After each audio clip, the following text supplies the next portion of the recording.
केंद्र शासित प्रदेश जम्मू कश्मीर में पहली बार हुए विधानसभा चुनाव के एग्जिट पोल के नतीजे शनिवार शाम को सामने आ गए।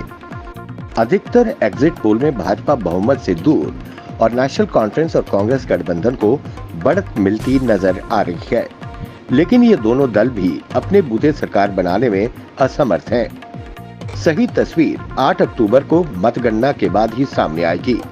अगर चुनाव परिणाम भी एग्जिट पोल के अनुरूप आए तो पीडीपी और आजाद उम्मीदवार सरकार बनाने में अहम भूमिका निभाएंगे।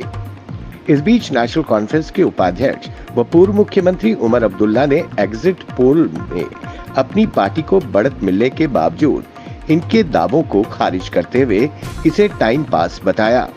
उन्होंने कहा कि 8 अक्टूबर का नतीजा ही मायने रखता है। वहीं दूसरी तरफ प्रदेश अध्यक्ष रविंद्र रैना ने कहा कि हम अपनी जीत को लेकर आश्वस्त हैं। एग्जिट पोल हमेशा सही नहीं होते। भाजपा पूर्ण बहुमत से सरकार बनाने जा रही है। भारतीय सेना की रोमियो फोर्स ने जम्मू संभाग के पुंछ जिले के जुलास इलाके में हथियारों और विस्फोटकों का एक बड़ा जखीरा जब्त किया है। अधिकारियों ने ये जानकारी दी कि एक गुप्त सूचना के आधार पर तलाशी शुरू की गई और एक संदिग्ध आतंकवादी के बैग से हथियार और विस्फोटक बरामद किए गए।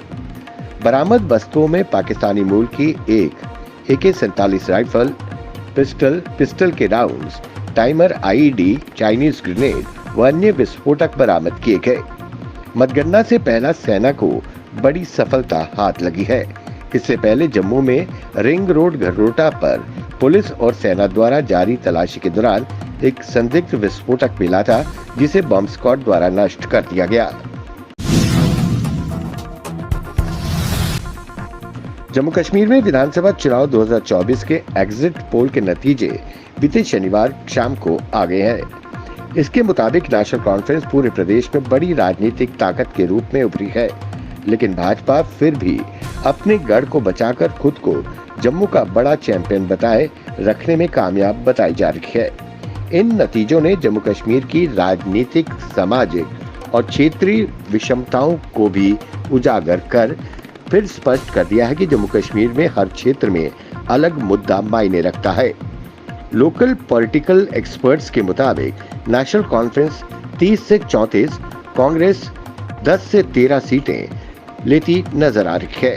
भाजपा अधिकतम 27 सीटें ले सकती है। पीडीपी 9 से 10 सीटें तक जाएगी। अन्य के हिस्सों में 4 से 8 सीटें आ सकती है। बहरहाल अब चंद घंटों की बात है और 8 अक्टूबर को सब शीशे की तरह साफ हो जाएगा। दक्षिण कश्मीर के नादीमर्ग शोपिया में बीते 21 साल बाद अर्धनारेश्वर मंदिर में एक बार फिर घंटियों की आवाज गूंजी। मंदिर में आरती का दिया जला और पूजा अर्चना भी हुई।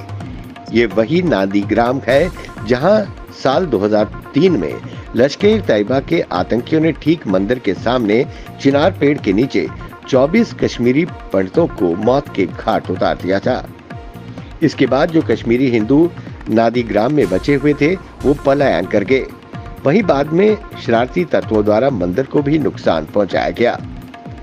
इस दौरान उसके बाद कश्मीरी हिंदू ने जिला प्रशासन की मदद से और स्थानीय मुसलमान समुदाय के साथ मंदिर का जीर्णोद्धार शुरू किया। आज मंदिर में भगवान आर्दिनेश्वर की मूर्ति और शिवलिंग को स्थापित किया गया है। मंदिर में पूजा और हवन का आयोजन भी किया गया था। कुलगाम विधानसभा क्षेत्र से CPI-M के उम्मीदवार मोहम्मद यूसुफ तारिगामी ने एग्जिट पोल पर अपनी प्रतिक्रिया देते हुए कहा कि जम्मू कश्मीर की जनता एक गैर भाजपा सरकार की स्थापना की इच्छा रखती है। उन्होंने कहा कि यह स्पष्ट है कि लोग एक ऐसी सरकार का चुनाव करना चाहते हैं जो उनकी आवाज को उठाएगी और उनकी समस्याओं का समाधान करेगी। तारिगामी ने कहा कि पिछले कुछ वर्षों में भाजपा की नीतियों ने लोगों में असंतोष पैदा किया है और अब समय आ गया है कि जनता बदलाव की ओर बढ़े। आम आदमी पार्टी की तरफ से दिल्ली के छत्रसाल स्टेडियम में जनता की अदालत कार्यक्रम का आयोजन किया गया। जनता को संबोधित करते हुए पूर्व मुख्यमंत्री अरविंद केजरीवाल ने कहा कि दिल्ली की जनता का प्यार, समर्थन और विश्वास ही मेरी ईमानदारी का प्रमाण बनेगा। उन्होंने बीजेपी पर हमला करते हुए कहा कि डबल इंजन सरकार का मतलब डबल लूट है। उत्तर प्रदेश में पिछले 7 साल से डबल इंजन की सरकार है, लेकिन वो सरकार फेल है। अरविंद केजरीवाल ने कहा कि देश में 22 राज्यों में बीजेपी की सरकार है। एक काम ये बता दें जो इन्होंने अच्छा काम किया हो। जम्मू कश्मीर में विधानसभा चुनाव के परिणाम आने से पहले कांग्रेस पार्टी एक्टिव हो गई है, क्योंकि नेशनल कॉन्फ्रेंस के साथ सरकार गठन में उसकी भूमिका अहम हो। चुनाव से पहले हुए गठबंधन में कांग्रेस की प्रमुख सहयोगी नेशनल कॉन्फ्रेंस है। प्रदेश कांग्रेस कमेटी के कुछ वरिष्ठ नेता कांग्रेस छोड़कर आजाद उम्मीदवार के रूप में चुनाव लड़े। कांग्रेस अब उनके संपर्क में है।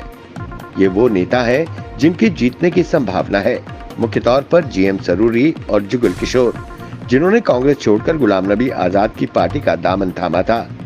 अटकलों का बाजार बेहद गर्म है। कौन कहां जाता है, ये 8 अक्टूबर के बाद ही पता चल पाएगा।